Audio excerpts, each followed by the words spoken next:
Gold jacket, green jacket, who gives you? Hello, everyone, and welcome back to the Gold Jacket, Green Jacket podcast. We are here for episode number, I'm honestly not too sure. My name is Christian Dragonetti, and I'm joined as always by CBN Joel Mitchell. Jolly, mate, what's going on?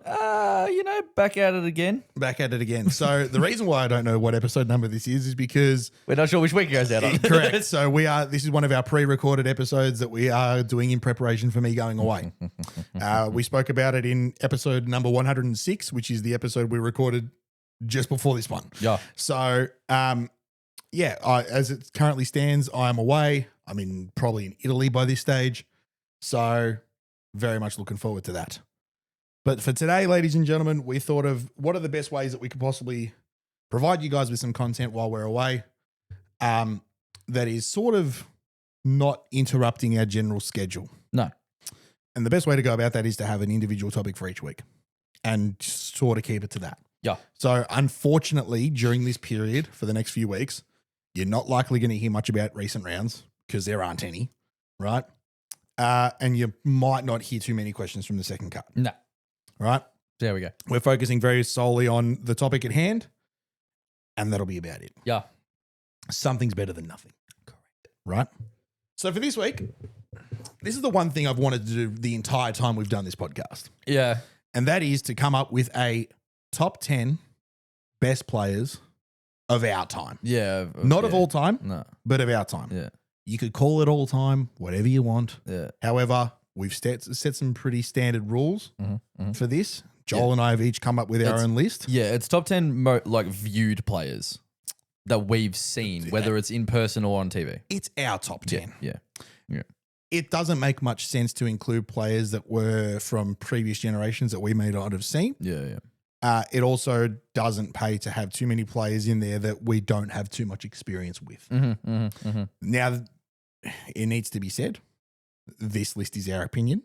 It's honestly just It's feeling. Yeah. There could be even a couple players on here that might not even deserve to be on the list, but that's how we view it. Correct. Like they deserve to be there because they had a big influence on me. Correct. Absolutely. And I think that's a great way to put it. Yeah. There are going to be players on here that had personal influence on us. Yeah. And then there are also going to be some players on here that are statistically justified. Yeah, correct. Right? Yep. So, and they would probably be on everyone's top 10 Yeah, list. there's going to be players that you're going to be like, yeah, fair enough. Right. That is going to be like, you'd be stupid not to. So we're going to get stuck straight into it. And I said earlier that I've got 3 honorable mentions. I do too. Right? Are we going to alternate one by one? I'm just going to read out my 3 honorable mentions. Okay. It's just Joaquin Neiman, Min Woo, and Justin Rose. Okay. They're my 3 honorables. So I also had Justin Rose in my honorable mentions. The other 2 that I had were Vijay Singh and Ernie Els. Interesting. Right? So I'm a little bit older than you. Yeah, I was going to say, you've got just over half a decade on me. Correct. So So mine's 02 onwards. And the reason why those 2 players, Ernie and Vijay, are honorable mentions for me is because I don't really have a lot to do. I haven't seen a lot of them from their pomp. Now, that's the other thing we better mention is that this is their players in their pomp. Their prime. Yeah. Right? Yeah. So you might hear a name and go, oh, he's not doing much at the moment. It's because we're taking it from when they were dominating. Yeah. And obviously that's when they were at their best. So that's why they're going to be on the list. Right? Now, do you want to go first? Number 10? Do you want to start at number 10? And then 10 and work our way out. We have numbered this in order. I'm pretty happy with my ranking. I wouldn't really swap any out. So, I did a lot of flipping around because I started thinking of names. And yeah. So my number 10's Bryson DeChambeau. Okay. He's my number 10. Bryson does not. Oh, hang on. Bryson does not make my list. So he's had 14 wins on the PGA Tour when he was playing on the PGA Tour. He's won 2 majors, and the reason why I put him there is one because of his societal influence on the actual game. It's a fair shout. And the impact he had and the influence he had. Mm-hmm. And I actually really enjoy watching him because it's so unique, and I love watching his YouTube channel as well. So, and in the recent era, meaning both my lifetime and the past 10 years. Yeah, right. That Bryson sort of made some noise. So I'm going to be completely honest. Kind of miss Bryson. I thought you would have. Yeah. No reason other than the fact that I forgot him. So no, very, very good shout. Yeah. My number 10 is Jason Day. Mm-hmm. Now, again, we spoke about personal influence. Jason Day was, coming off of his hot streak in 2015 right as I was getting into golf. Yeah. Was still floating around the top 10 in the world when I started getting properly into it and consuming the PGA Tour as much as I did at my peak. Mm-hmm. Ladies and gentlemen, we apologize to take you away from the episode, but if you're enjoying this content and you want more of it, you should hit the subscribe button. It's a big red button right down below. All our links are in the description as well. You can follow us on Spotify, leave us a review, and check out previous episodes. We're also on Instagram and TikTok. We post reels weekly, maybe a couple times a week. We're also on TikTok as well. When you're viewing those reels or TikTok, be sure to leave a comment. Make sure you like it. Send it to a mate. Tell us we're dickheads. Whatever you want to do, interact with us in some way. Because if you like us, ladies and gentlemen, and you want us to grow and succeed, we need your support. We need you to like and subscribe and follow us and leave reviews and share it with your friends and leave a comment. Send us a DM. Just tell us Joel's got an ugly head. It doesn't go unnoticed. It doesn't go unnoticed. We thoroughly appreciate your support. Thank you. But for sheer Aussie golf pool, he's obviously one major win. He's had 19 wins career wins, sorry. And he was a former number one of the world for nearly a year. Yeah. So I think he's got the resume to be considered. Yeah. But again, that personal influence, like we said, gets him on the number 10 spot. Yeah. JJ's my number 9. Okay. Yeah. So he's had 13 wins on tour, on Yep. PGA Tour, 19 worldwide. Yep. One major. He's the youngest Aussie to ever win a PGA Tour event. Mm-hmm. There was the Byron Nelson in 2010. And yeah, the PGA in 2015. There you go. Yeah, he influence as well, being an Aussie boy. Yeah, he's from Queensland, I'm pretty sure. Yep. Yeah, sort of There you accolades go. sort of speak for themselves, really. Number 9 was Jason Day for you. Yep. I've got Jordan Spieth. Interesting. Right. So again, when I first got into golf, Jordan again was, had his massive run in 2015 when he won 3 majors. Mhm. Right. No, not 3 majors. Did he win all 3 of them in 2015? Anyway, 3-time major champion. Right. And he was someone that I likened to straight away when I was again getting into it. Yeah. He was a big influence on my clothing. I wore a lot of Under Armour stuff, Yeah. and I still do rock some Under Armour stuff. It's very good gear. Yeah. But I just liked how calm he was on the golf course in his pomp. Yeah. A few stats, obviously, had a great run in 2015, couple of majors, 3-time major champion, number of wins on tour. One off the Grand Slam as well. Yeah. So he's won one of each of, I think he hasn't won the US Open. I actually don't know which one he hasn't won. Hang on. The beauty of having the laptop on the lap is we can Google stuff. But yeah, I like Jordan Spieth. He was one of the players I associated with early in the piece when I first started, again, consuming the PGA Tour like I did. Was that your number 9, just say? Number 9. Yeah. He hasn't won the PGA. Well, My the apologies. PGA, yeah. But he finished second in 2015. So Yeah. in 2015, he won the Masters, came second in the PGA, and won the US Open. Yeah. Yeah. Fucking unbelievable. That's crazy. And then won the Open in 2017. So, Yeah. again, gun. Craziness. Just a gun, and it's a shame to see him struggling as much as he is. Yeah, it's just not as dominant. Well, not as higher up the leaderboards as we'd like, as often as he was back, Correct. 10 years ago. Correct. But Number 8. number 8 is for me is DJ. Okay. Um, DJ was my number 5. so Jordan was my number 6. Okay. Another stat to give for Jordan was he was 21, second youngest ever to win the Masters. He was 21 when he won the Masters. Yeah. So that was crazy. But yeah, my number 8 is DJ. 24 wins on the PGA Tour, 2 majors. Look, I personally didn't really enjoy watching DJ that much, even though he was very impactful and very fucking good. Very dominant. But yeah, he didn't really do much for me, but because of the success he's had, I've had to put him. it would be rude not to. Yeah, that's fair. Sort of put him in here. Other than that, yeah, he's not. It wasn't my standout. Much of a standout anyway. Yeah, for me, it was just the reason why he's higher than. I actually enjoy watching Bryson and more players that actually aren't on the list. I enjoy watching them more than I would watch DJ. But he's had a lot of PGA Tour wins. He's had a lot of So- wins and he's had a lot of success. So This is interesting because for the same reason, Mm. my number 8 player is in the same spot Mm. that you said. You don't enjoy watching them that much and all Yeah. that kind of stuff, but you kind of had to put him in. Yeah. My number 8 is Phil Mickelson. real, Yeah. wow, Yeah. So I personally oh. can't stand Phil. Yeah, And he's a bit I've- much. I've never been able to. He's a bit much. He's a bit much. When it comes, and again, coming into it, learning, doing a bunch of research like I do, I dive headfirst into things. Mm-hmm. And it was all about Tiger versus Phil. Mm-hmm. And I went Team Tiger hard, Yeah, right? Hard. So for the same reason of he has to be on the list, but I don't enjoy watching him that much, that's why he's number 8. Take nothing away from him. Yeah. He's arguably he's top 5 most successful players of all time. Yeah, arguably is Right. Is right. Yeah, Yeah. Super, super successful. I've got here 5 majors, 57 wins, 45 on the PGA Tour, which is 8th all time. yeah, Won a major at the age of 50 a few years ago. Like, just keeps defying the odds and has done his whole career yeah. to be as successful as he is. I take nothing away from him. I personally just don't like him all that much. Fair Or enough. watching him play golf. And that's why I've got, Phil has 6 majors. that's why I've got, sorry, Phil has 6 majors. typo, my fault. No, yeah, That's why I've got DJ at number 5. yeah, Because I right. loved watching DJ in his pomp in that 2018-19 era. 2 majors, 21 wins, and I've got his speed and distance. yeah, right. Because he was like, aside from Tiger, that there was like another boom sort of end of 2017 where like TaylorMade M1, M2 were coming out. I associate that period of time with Dustin Johnson, and he was just at the top of every fucking leaderboard. Yeah, just dominating. Both on and off the golf course, he was on the top of every stat line, and he was just dominating. Yeah. So that's why I've got DJ there. And it was fun to watch. I enjoy watching Dustin. So your number 8, you said your number 8 was Phil. Yes. My number 2 is Phil. Fair enough. So sort of the same thing.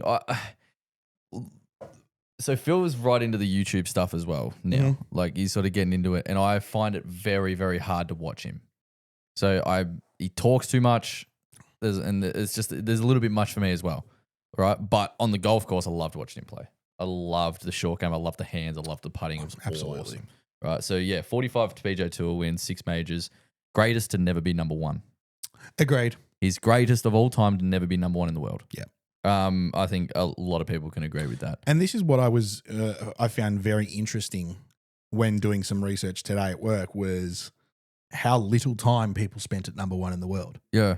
Yeah. Not many. through their pomps Yeah. and through their go zones. Yeah. You know what I mean? Yeah. And that's probably because of one bloke in particular. One bloke in particular. Exactly. We'll get to him later. I think we all know who everyone's number 1 is. But Yeah. So but yeah, Phil. Yeah, Such a- he's got such three jackets as well. So such a good career, statistically undeniable. yeah. However, And you know, apart from throwing a little bit of coin through some casinos, the old Phil. mhm. Other than that, I think he's a pretty straight arrow. So yeah, yeah. And- So he's my number 2 yeah. instead of number 8. And like I said, I dove headfirst into the idea that this was our own, Yeah, our Personal own lists. how we view it. and I wasn't going to let stats. I think I've only done it in a couple of instances. So unfortunately, mine's a little askew because Phil's prime wasn't really me, and I didn't view Phil's prime, No, you sort but of- he was still around and playing, very much playing, And was high up on leaderboards. and very high up in leaderboards. Yeah. Oh no, I would say his prime was a bit skewed because of one man in particular, Yeah, which and it was again, sort of shadowed a little bit. All right, number 7, I've got Brooks. I had Brooks at number 4. Shocker. I Go on. Brooks, yeah, he's had 9 PGA Tour wins, 5 majors. He's only one of 5 players to win 3 PGAs. Yeah. So it's with the likes of Gene, Tiger, Jack, Snead, and that's it. Mm. Yeah, those 4 and Brooks are the only 5 players to ever win 3 PGAs. So, Which is I enjoyed watching Brooks. I loved his don't give a fuck attitude, even though he does. Yeah. You know, he gives a fuck, but yeah, it's like he doesn't. Bomber of the golf ball, grouse golf swing. Very dominant in majors on the big stage, hence why he's got 5 majors and not that really not that many PGA Tour wins in relation. And was winning them with arguably the sexiest putter ever made. It was hard, yeah. Other than that, yeah, he had a massive influence with just had the dog in him, just showing up when it mattered. I love that. I love that about him. And for those reasons, I've put him at number 4. Yeah, yeah. My favorite player. Yeah, like short of the big cat. Yeah. Brooks is my number 1 favorite player. Yeah, facts. He was dominating right as I was joining Berg and getting into it and watching. I kid you not when I say this. I watched every fucking shot that was on TV when I first got into it. And Brooks, I fell in love with. Yeah, love had the sickest kits all the time. Yeah, he does. Looked the part, played the part, was dominating. Won a major at my favorite golf course to watch golf, like from a distance to watch golf at, Bethpage Black. Yeah. So many things, like the stars aligned for Brooks. Man. My number 7 was Adam Scott. Ooh, Scotty. And again, major influence. Yeah. On my golfing life. Yeah. I remember when he won the Masters in 2013. I was in year 12. My teacher at the time was a bloke by the name of Chris Dunn, who was a member at Q for a long time. Funnily enough, Chris had 2 hole-in-ones in one round of golf. Right, it was on Channel 7 and all that kind of shit. Right. Yeah, like he's a handy golfer. Probably played off a couple at most. Yeah. We had double maths the Monday morning when he won the Masters, and he goes, "Don't even open the textbooks. Put this on. Put it on the projector," and we watched the whole fucking thing. Man, it was so that's good. so good. Like it had already happened. It had already been and gone. Like the result was done. He's like, sit and watch. Yeah. Because this is unbelievable. Yeah. Facts. So yeah, Adam Scott, like he's your number 7. Number 7, one major win, like I said, 33 wins in his career, and one of the most consistent players, despite a little purple patch with his putting. One of the most consistent players the last 30 years. Oh, absolutely. Easily. Number 6. My number 6 was Spieth. Went through that already. My number 6 was John Rahm. Johnny Rambo. Right. So again, 2 majors, 3 Ryder Cup wins, 22 career wins. Another young gun that came in and dominated early, and someone who's just been. I think I've got John Rahm in here mainly for his Ryder Cup success. I think he's one of the better Ryder Cup players that I've seen. Yeah. Was a little cold at Bethpage last year, but well, I think he's done more than enough for Europe. Yeah. And Ryder Cup success was also why I had Justin Rose in my honourable mentions. He's had 5 Ryder Cup wins. Yeah. So I considered that a lot when I was making up this list, but yeah. I don't have John Rahm on my list. Interesting. Only because, well, not only because, but yeah, big influence. He's had 11 PGA Tour wins. And he has a jacket as well. And I actually really enjoy watching him when he does some of that YouTube stuff as well, and when he was playing on and he's playing on Live. Just seems like a cool cat. I like him. I really do. He didn't quite override a couple of guys towards the bottom of it because like he's not making my top 5. But my bottom 5, there was guys that just have a couple things that just override it a tiny bit. I probably should have put in honorable mentions, but. Well, there's there's one player each that we've both missed. I missed Bryson early, and you've missed Johnny Rahm. Yeah, I wouldn't. But see, I did consider John Rahm though. I completely forgot about Bryson. Yeah. I forgot Bryson DeChambeau existed. So my apologies, Bryson. My number 5 is Adam Scott. Okay, fantastic. 14 PGA Tour wins. He has a major, first ever Aussie to win Masters. Yeah, and only Aussie to win the Masters at the moment. So, he was the biggest influence on everyone's idea of the perfect golf swing. So he's got top 3. It is top 5, but arguably top 3 greatest golf swings ever, or top golf swings ever, visually and technically. So, and he's a world class ball striker, and he has been for a very, very, very long time. And so, and he's an Aussie boy. I've met him. I've had a putting comp with him. I was a flag bearer one year for when they did the World Cup of Golf at Huntingdale. No, Metro. Metro. Sorry, you've told that story before. Yeah, which was really cool. So, he's my favorite Aussie, and arguably one of my favorite players ever. Yeah, so. That's a good shout. I tend to agree with that. Yeah. What number are we up to? 6. 5. 5. My number 5 was DJ. Yeah, mid. 6. Number 4. Number 4 for me is Scotty Scheffler. Okay, Scotty was my number 3. So Scotty, 20 PGA Tour wins, 4 majors, most active cuts made at 66 currently. So he has 60. So he has the most consecutive cuts made at the moment. Jesus. He's not even halfway to the Big Cats record, which is absurd to think about. Mm-hmm.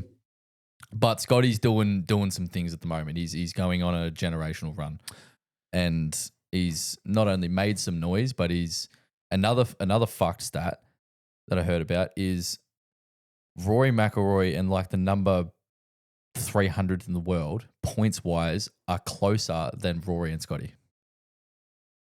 Apparently, I saw this stat. Is this in world ranking points? In points, yeah. World ranking points. I believe so. Holy. It's fucked, isn't it? Because Roy's is 2, yeah? Rory's number 2, yeah. Fuck. So apparently, yeah. So we're looking at something similar to Tiger. It's Tiger-esque.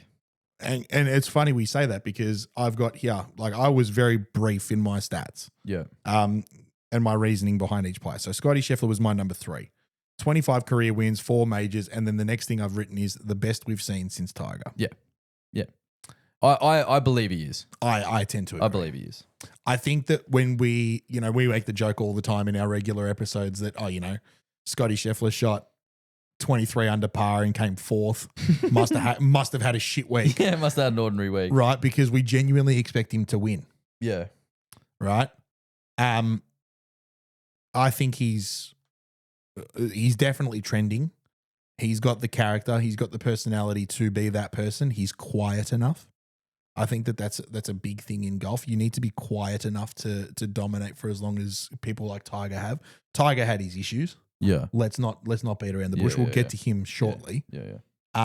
But Scotty's going about things the right way. The bloke people forget he got arrested 5 hours before he hit a golf ball on the same day and shot 65 that day. Yeah, that's absurd. Right? Who else in the history of golf could do that? Yeah. I can think of one bloke. So I'm looking at the average points. Yeah. For World Golf Rankings. This must be per event they play. Yeah. This is my best guess. That currently Scotty Scheffler is averages 17 and a half or something World Golf Ranking points per event. Yep. That's the average, or that's what it says. Mm-hmm. Rory's about 8.5. The number what was Scotty again? Say again. It's about 17 and a half. So he's doubling. It's more than double. It's more than double. So I'll actually confirm with you. For Scotty Scheffler, he's earning 17.1 or 17.1 points per event he played. This is how I'm reading this. Yeah. Average points. And Rory's 8.3. So he's almost 9 points. It's 8.8. 8.8, right. So the average points for the number. So yeah, what's 8.3 minus 8.8? It goes into the negatives, doesn't it? Yeah. So people that don't earn fucking any points at all are closer to Rory than Rory is to Scotty. That's statistically, that's how that reads in the official World Golf Rankings. So number 300th in the world is Mikuma Horikawa, earns less than 0.5 of a point per event per event he plays. Whether it's on PGA Tour or Worldwide Tours to earn World Golf Ranking points. He's 0.5. So Mikuma Horikawa, statistically for the World Golf Rankings, is closer to Rory McIlroy than Rory is to Scotty Scheffler. And Rory's number 2 in the world. Rory's number 2 in the world. It's fucking wild, isn't it? I keep saying it. We haven't heard stats like these since the Big Cat. It's scary, but also I'm starting to sense a trend, and I have done over the last couple of years, where people are genuinely jumping. Like if they haven't done so before, they're jumping on Scotty Scheffler's back now. Yeah. In terms of support, because it is the closest thing that we've got to feeling like we did when Tiger was in his pomp. Yeah, it's the closest thing. Yeah. Yeah, right? That's the thing. I'm really riding that wave. Despite what people might think, I want him to win every week. Me too. I want him to win 40 events a year and 4 majors. Yeah. Honestly, I want him to win all 4 majors this year. It'd be pretty cool, wouldn't it? I want him to have a proper Grand Slam. Yeah. Yeah. Not just a career Grand Slam, no. like a proper Grand Slam. The Grand Slam. Grand Slam. Yeah. So he was your number 4. He was my number 4. My number 4 was Brooks Koepka. Yeah. And Scotty Scheffler was my number 3. Yeah. So who was your number 3? Number 3 is Rory. Rory was my number 2. So the only reason why, well, one of the only reasons why Rory is ahead of Scotty is one, he has one more major. He's had more weeks. I'm pretty sure he's had more weeks at World. No, I don't think that would be right then. Rory had over 95 weeks at World number 1. He has almost 10 more PGA Tour wins than Scotty, but Rory's also been around a lot longer. So it's just the longevity of Rory's career. He's had a lot more worldwide wins. Mm-hmm. That's one of the reasons why I put Rory in front of Scotty. Very influential swing. Hang on. How many weeks did you say Rory McIlroy's had at number 1? Over 95. Scotty's had 178. Yeah, there you go. According to fucked. Wikipedia. That's but like fucked. still. There you go. Fuck. Yeah, almost double. That is as of February the 8th, 2026, which was last week. So he's had 179 weeks at number 1 in the world. That's fucked. So double. Yeah. He needs Almost double. to take over the most consecutive weeks at world number 1. He needs to do that. He needs to be world number 1 for another 2 years to catch the cat. Jesus. For consecutive. Yeah. For consecutive. Which doesn't seem like it's that far away. That's not far-fetched at all. I think that is extremely cheap. I'd love to know. Especially with the dominance he's proving to us right now. So do you know how far behind in terms of points Rory McIlroy is? To Scotty Scheffler. Yeah, it's like 290 or something. Oh, so it's not that many. No, it's a lot. Okay. I don't know what the metrics are. So the points. Scotty Scheffler is currently on 685. Mm-hmm. Rory's on 390. Right. So I'd love to know based on that. Hang on. What's the difference? Give me the numbers. What? So hold on. Scotty's on how many? 685. 685. And Rory's on how many? 392. 392. The difference is 293. Rory earns what? 8.3? 8.3 per event. Average points. That's how I'm reading this. Right. So if Scotty Scheffler gave up and stopped playing, right, and Rory continued to win his 8.3 points of like per event, Scotty Scheffler would still be number 1 in the world for the next 35 weeks. That's fucking crazy. For the next 8 months. Right, touch wood, if he injures himself and he can't play golf and he's not earning any points and Rory McIlroy just continues the way that he is, he's probably going to win a few more events. Let's not beat around the bush. Yeah. But Scotty Scheffler is still number 1 in the world. For 8.5 months. Yeah. Fuck. Without swinging a golf club. That's wild. Yeah. Fuck. That's mental. Yeah, that's just This is just us that's just a geeking out. little I know, right? Geeking so yeah, out. Scotty was my number 4, Rory was my number 3. Yep. That's just because purely just the duration and the influence Rory's had on the game. Childhood prodigy. Pretty much why. Childhood prodigy. And childhood, he was coming through at a very difficult era as well. Tiger was just sort of, without us knowing, he was on his way out a little bit. Sort of Rory sort of jumped onto the scene in 2009, won those 4 majors from 2010 to 2014. Tiger went to Crown Casino in 2009.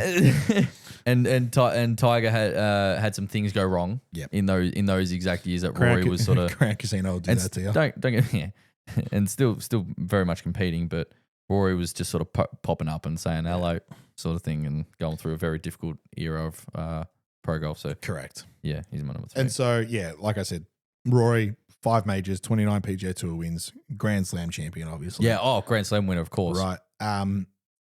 Duration, longevity, all that kind of stuff. Yeah. But also I've got here was the best we've seen since Tiger. Before Scotty showed up. One of, For a large part of his career, it was. Yeah. Everyone touted him to be the next big thing. Because we hadn't seen such dominance like Scotty is at the moment. Yeah. Rory was it. Rory was it.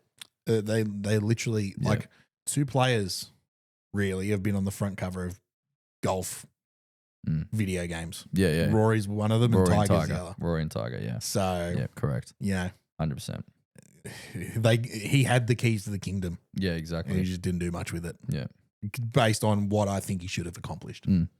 So, yeah, but he was my number 2. Yeah. And your number 2 was Phil, as we discussed. Ironically, he's the number 2 because he's never been number 1. Poor prick. But yeah, Phil was my number 2 that I explained earlier. And your number 1? Number 1 is Nacho Echeverria. No, I'm kidding. Nah, That's funny because I've got Siwoo Kim. Yeah, nah. Number 1 is the big cat. Yeah, Tiger Woods. Don't really even need to explain why. He's 82 PGA Tour wins. Yeah. 15 majors, nearly 700 weeks at world number 1 total. It was 683 to be exact, but nearly 700 total weeks. Pulling up at his being the number 1 golfer on the world. Pulling up his Wikipedia here. 281 consecutive weeks at world number 1. He had the longest cut streak at 142 cuts made. It's fucked. That's fucked. 15 majors, 82 PGA Tour wins, 41. Okay, so 41 European Tour wins, which is the 3rd all time. Yeah. He wasn't even on the fucking. And he wasn't a full-time European Wasn't even a Tour player. full-time European Tour player. No. I thoroughly recommend, if you haven't done so already, listen or read Steve Williams' book. Yeah. It's called Together We Roared. Yeah. And it covers all of his wins, his 13 major wins, and all the other stuff in between that he had, like with Tiger. Wild. That would have been fun. Phenomenal book. Yeah, it would have been sick. It is phenomenal. Yeah. Because all of us, like, he'll talk about a major in this particular year. Next thing you know, he's in Germany Yeah. playing some event to warm up. Like, we flew halfway across the world to play some event in Germany just because he liked it.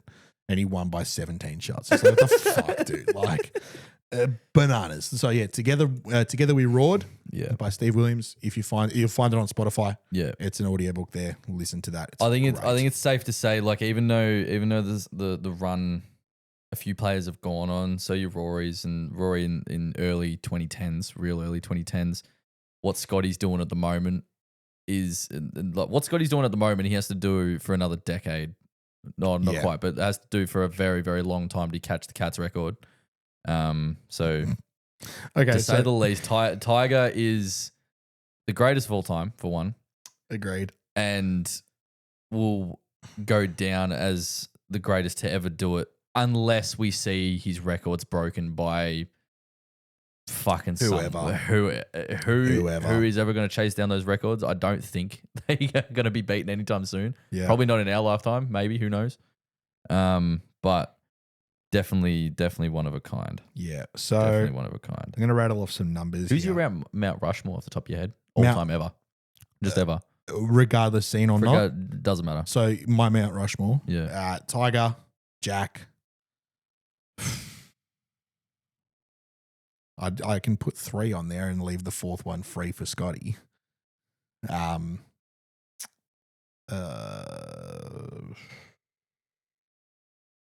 It's hard, isn't it? Yeah. Top four ever.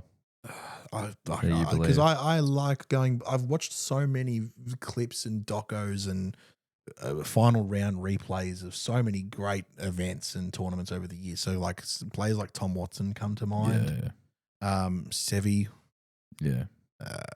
So many players of like a generation before me a couple of generations before me that I can't really acknowledge. So I think people's Mount Rushmore might be a bit different, but like for me right now, I'm putting 2 from modern era, meaning, of that 2000 onwards. Yep. That we've sort of seen. Tiger, Rory. And then, so Tiger, Rory, then Jack and Arnie. Yeah, Arnie. So, yeah. Like, but you could even, there would be people that would put, they would go Jack, Arnie, and then they'd put someone like Gary Player and Sam Snead. Yeah. Like, fuck, Sam Snead has 82 wins as well. But so while we're on the topic of Tiger, 3 wins on the Japanese tour, 2 on the Asian tour, 3 on the PGA Tour of Australasia, and 17 other wins. Now, this is where it gets funny, right? These are all his other awards and achievements that he's won off the golf course, essentially, half on and off. So PGA Tour money list winner, 97, 99, 2000, 01, 02, 05, 06, 07, 09, 13. PGA Tour Player of the Year, 97, 99, 2000, 01, 02, 03, 05, 06, 07, 09, 13. PGA Player of the Year. So not PGA Tour, just PGA Player of the Year. 97, 99, 2000, 01, 02, 03, 05, 06, 07, 09, 13. So in the same year that I've just named 3 times over, he's won the PGA Tour Money List winner, the PGA Tour Player of the Year, and the PGA Player of the Year. Okay. He's also won the Byron Second. Nelson Award, which is for the PGA Tour's leader in scoring average. Yeah. 99, 2000, 01, 02, 03, 05, 06, 07, 09. And the Varden Trophy, which is the leading PGA Tour's leader in scoring average. 99, 2000, 01, 02, 03, 05, 07, 09, 13. I think 2000 his arms bleeding. are fucking tired from just lifting up trophies. Yeah.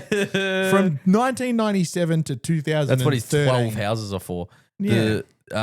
It's probably safe to say the 2000 going into 01 and 02, probably 3 of the greatest years of golf ever seen, and probably will be for a long time. So there are so many great documentaries on YouTube, on so many other platforms. The Open have great docos where you can literally watch everything that he's done. 2000 is arguably the greatest season of golf anyone's ever put together. Oh, it is. It is. So it is. He's also a Hall of Famer. Yeah, true. He got inducted 2022. No one has been inducted since. Oh, really? Since that class of 2022. It looks like they do it every 4 or 5 years. Oh, yeah. So the last class was 2019 and then 2022. Yeah. So seems like, 4 or 5 people go in every year. Yeah, or right. every 5 years. Every few years. Something like that. So, there it is. Tiger Woods, number 1 player on our lists. And who's going to fucking argue? Good luck. Yeah. Good luck. So, like different generations will probably have a different skewed list, of course. Older people are going to have different players on there. Which why wouldn't you? You viewed them and you grew up with them, so why wouldn't you? When it comes to the GOAT debate, the greatest of all time, I've got a heavy argument towards Tiger because I didn't see Jack. No. Statistics alone probably has them level for me. No, they don't. The only thing that puts Jack closer to Tiger is the major record and his major record. Yeah. His major record is unbeatable. He's in the modern era. He's unbeatable with his top 5s, his top 10s, the amount he played, the amount of wins is unbeatable currently. Yeah. The only person that really has any chance of sniffing that down currently is Scotty. Yeah, that is the only one that really looks has like any chance to sniff that down. Mm-hmm. So the top 5 record for Jack, the amount he played, the amount he wins, the amount of top 10s, the amount of cuts made is just fucking stupid. And shits on Tigers. But also the amount of second places he had. That's what I mean. The amount of top 5s he has is fucking not crazy. not top 5. Second second places. Yeah. Like it's ridiculous. For a good, I don't want to say how many years, but a long time. If he wasn't winning majors, he was coming second. Yeah, he was fucking there. Yeah, so it's mental. What could have been? Well, not even what could have been. I think Jack got everything out of his career that he could have. Tiger didn't. Agreed. And do you know what the fucking scary part is? There's been a lot of people that said Tiger's the biggest what if ever. He's the greatest. And with all the shit he's done, it's like he's serious of all time. Like it's look, if you just go off the major records, Jack. But you got to look at everything. You got to look at every single department. And Jack was dominant, absolutely he was. But Tiger is the greatest of all time. It's you can't argue it. You can't. No, you can't. Yeah. So I have done some more research today, and I found a website called datagolf.com. Mm-hmm. The website I'm actually looking at is datagolf.com/all-time-ranking. And this is the all-time rankings according to them. And their data golf, it's gone by their data golf index, which is, and this is the comment next to the statistic. It says, this is our estimate of the quality of each golfer's recent performances relative to the average PGA Tour field. It is in units of strokes gained per round. Mm-hmm. So on solely based on strokes gained per round, this is their all-time list. Do you want to hear it? Yeah. Do you want to hear a top 10? Sure. From 10 up? Yep. Number 10, Sevi Ballesteros. Mm-hmm. Number 9, Nick Faldo. Number 8, Jordan Spieth. Mm-hmm. Number 7, John Rahm. Number 6, Ernie Els. Number 5, David Duval. Number 4, Vijay Singh. Number 3, Greg Norman. Oh. Number 2, He was one of the most dominant Aussies. yeah. Yeah. Number 2, Scotty Scheffler. Number 1, Tiger Woods. The Jack's not even on there. Jack Nicklaus, according to this, is number 18. Oh, wow. Well, see, you think... And ahead of him are players like Fred Couples, Jason Day, Jim Furyk, Tom Watson, Rory McIlroy, Davis, According to what? according to strokes gained per round. Per round. Against an average PGA Tour field. Yeah, yeah. So Which kind of checks out close- to... Yeah. Which kind of checks out to... Like, there's been a couple of, like, documentaries that you see on YouTube, but Roger Maltby, some of his comments really stick out to me, right? Especially that my favorite golf video ever is Perfection at Pebble. It's about 45 minutes on YouTube. It's the greatest golf doco ever. Agreed. Right? I fucking love that. Where it was one of Jack's last showings. I think it was his last US Open showing, right? And Jack's US Open career is fucking stupid and probably unbeatable as well. And then it was sort of like the handing of the torch sort of thing. And Tiger went out and beat everyone by 149 shots, right? Yeah. And Roger Maltby literally said, he goes, with Jack's dominance and his career, Jack was this much better than everybody else. Tiger was this much better. Yeah. Saying like Jack was better, but fucking just. Right, even though he did all the things he did with the longevity of his career, his major record and his tour wins, blah blah blah, right?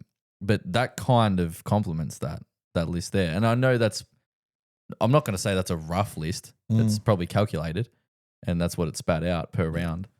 But it makes sense because Tiger's dominance and difference was fucking huge, and Jack was better, but just like so. So what that tells me is that, and again, having not seen any of Jack Nicklaus's career, aside from unfortunately not the 3 retirement tours he probably did, what it tells me is that yes, he was fantastic, right? But he was only just, like you said, he was only that much better. Yeah, which is all he needed to be. That's all he needed to be. Hence why he's got 18 majors and probably 35 second places. Yeah, right? He's in got majors. something ridiculous. Had he have been as dominant as Tiger, he would have won 50 majors. He would have, yeah. Right? Because he had a 40-year career, right? Tiger was that much better than everyone else, but only had I think it was like what, 20-odd year career? 25-odd year career? Yeah, let's say, well, it was from, let's say 96 to 2013, right? And then it was I'll like... give him to 2019. Cause, yeah, but there was a few years there that I'm not really going to count. Right, so you're talking about let's say 15, 16-year career. Yeah, 16 years we'll go with. Which is less than half of what Jack could do, or what Jack had, sorry. Yeah. So you're talking about someone who was this much better, like my fingers are very close together when I say this for the audio listeners, this much better for 40 years, or someone who was this much better and my fingers are wide apart for the audio listeners for 15. For 50, yeah. And that's why that question of what if? Well, exactly. What if he doesn't do his knee in 08? Yeah.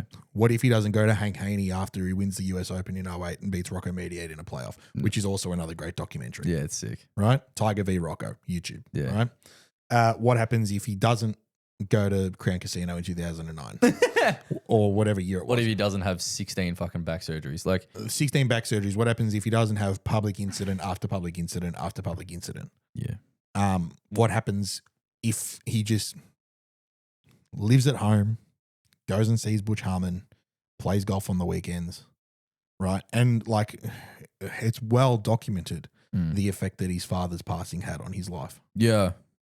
Right? His father passed away in 2006. 3 years later is when the avalanche starts. Yeah, shit hits the fan. You know what I mean? So I don't know him. I've never been in the same air as Tiger Woods. So even know. No. But you can only imagine that would have had some sort of effect on him at some point in his life. Oh, absolutely. Oh, fucking right? both it did. I've experienced grief of Yeah, losing a father in of particular. all that, yeah. Right. So I know that it does have a weight on you. Yeah. Regardless, he's still the greatest of all time. Yeah. I Yeah. just I don't like this. I wish I could have seen Jack's era though. Fuck, I wish I could have seen Jack's because era. you can't deny the stats. No. And I can't, and that's why I said they're probably on equal field, because I can't dismiss it.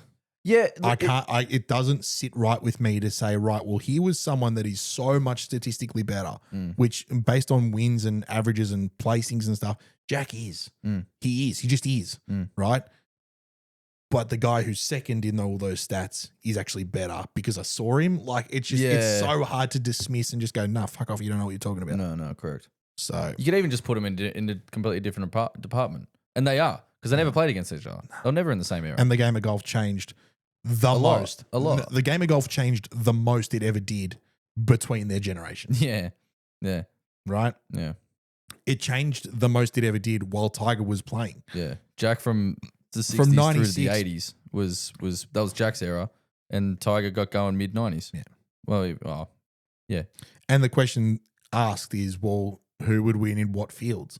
Would Tiger be as dominant using that equipment in the 70s against those fields? Or would Jack be as dominant in 2005 against those fields with the modern equipment? According to Data Golf, they've done the research, and based on strokes gained per, doesn't take into account equipment or golf course quality or quality of the fields. Against an average tour, PGA Tour field, Tiger Woods is number 1. Jack Nicklaus is 18. Yeah. Which that's like, that's weird, but It's odd. It's like the Jordan LeBron debate. Like, I don't know ball enough to really answer that question. I just get influenced by what people tell me. I've no idea. I haven't viewed. What's your opinion? I've no idea. I get fed so much Jordan. Say a name. Jordan. Good. I get fed so much Jordan, right? But like, and then there's other things like, oh, LeBron's done more. I don't know. I don't know ball like that. But that it's like that argument. LeBron's done it for twice as long, but Jordan did more quicker. Like, it's the best part about sport is these debates that make it, that make statistics, but also debatable. Different eras. They never played against each other. Correct. They make statistics debatable, and I've seen like on that topic of basketball where it's just like, oh, I saw this one video. This bloke was playing out a skit where it was like, oh, a time traveler goes back to 1996 and watches basketball. And he's talking to the guy from 1996, and the guy's like, "Oh, this guy had 30 points and 4 rebounds and 2 steals. Like, what a fucking great player he is." And he's like, "Yeah, Steph Curry did that in the first quarter. Like, what the fuck?" It's just different eras. And then they started talking about this Slovenian dude, Luka Doncic, who's just So the game changes and evolves, and regardless of the sport you play, it's crazy. Yeah. Wicked. On the off chance, do you have a question from the second cut? No. I think you kind of asked one anyway with the Rushmore. Yeah. Yeah. No, we'll go with that. Yeah. That's it. Sure. Ladies and gentlemen, I think that's a perfect spot to leave it, Jolly. They are our top 10 lists. Like I said, they are all our opinion. There's similarities there, and some similarities. Just of players we viewed. If we did a rundown of like top 100 greatest or best players to ever play, there will probably be like, oh fuck, what about him? Like, I can't really think off the top of my head, but there might be one or two that we've missed that you guys might comment going, how the fuck did you miss him? Yeah. Like, whoops. But they're the first top 10 that sort of came to my head. So. I think we've done a pretty good job. Yeah. The safety blanket of it being our own individual our list own one, and with individual influence as well. Yeah, correct. So yeah, like I said, if you agree, great. If you don't, fair enough. Like it's golf is a subjective sport. Like it's everyone's entitled to their own opinion. As statistically dominant as it can be at times, where everyone likes to debate statistics, which is fucking ridiculous. Correct. Otherwise, ladies and gentlemen, that is it for this week's episode. I'm not sure what number it is. I hope I'm enjoying my holiday overseas. Yeah, fun. Yeah. Cheers. Otherwise, ladies and gents, be sure to head down into the description, like us on YouTube, hit the subscribe button as well. Follow us on Spotify, Instagram, and TikTok. There will be videos up there. Go back and check out our previous episodes. Share it with your friends. Leave us a comment as well. Otherwise, ladies and gents, hit the golf ball very well. Throw the darts even better. And we'll see you all next week. Cheers.